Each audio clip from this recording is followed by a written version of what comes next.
बिस्मिल्लाहिर्रहमानिर्रहीम दोस्तों, आज जट फिशर 20 तरफों तुहाडे लिए वीडियो लैके हाजिर होए हाँ। जैसे कि सारे काश्तकारां नूं पता है कि अजकल जिहड़ी सफेद मक्खी और थ्रिप्स है वो अपनी काश्तकारां दी कपाह दी जान नहीं छड्ड रही हैगी।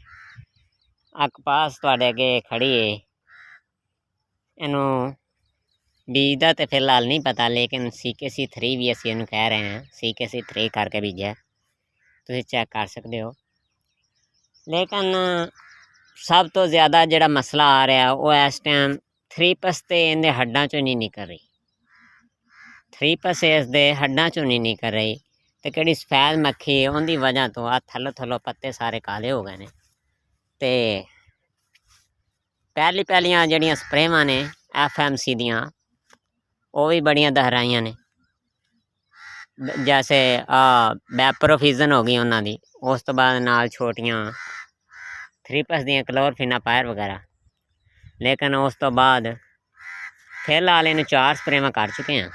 फ्लोनिकामेड तो एक जहर है, ऊलाला जिंदे विच फ्लोनिकामेड जहर है, उन्दियां 2 स्प्रेवां करतियां ने, जिंदे नाल ही थोड़ा जिहा फर्क मालूम होया है। 4 दिन तो रिपीट की सी ते थोड़ा जिहा फर्क मालूम हो रहा है कि जैसे पुराने पत्ते तो सीधे होने नहीं, नवे पत्ते किहड़े निकल रहणगे वो थोड़ा जिहा सानू नज़र आ रहे हैं साफ सुथरे, तुम चेक कर सकते हो।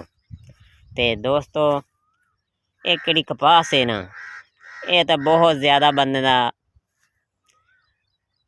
बहुत ज़्यादा ही कह लो मेहनत इहदे वास्ते चाहिदी। ते बीमारी अगर आप 2-3 दिन अपने फील्ड के अंदर ना जाइए तो समझो सारा कुछ ही गया। इस वास्ते आप दोस्तों रोज़ाना तो रोज़ाना अपनी फील्ड का चक्कर लाजमी लगाना चाहिए। खास तौर पर किन्हां भरावां ने कपास बीजी, कपाह बीज के किते ये ना हो कि घर बैठे रहो तो तुसीं कहो असीं कपाह चुग लांगे, तो यह नामुमकिन जी।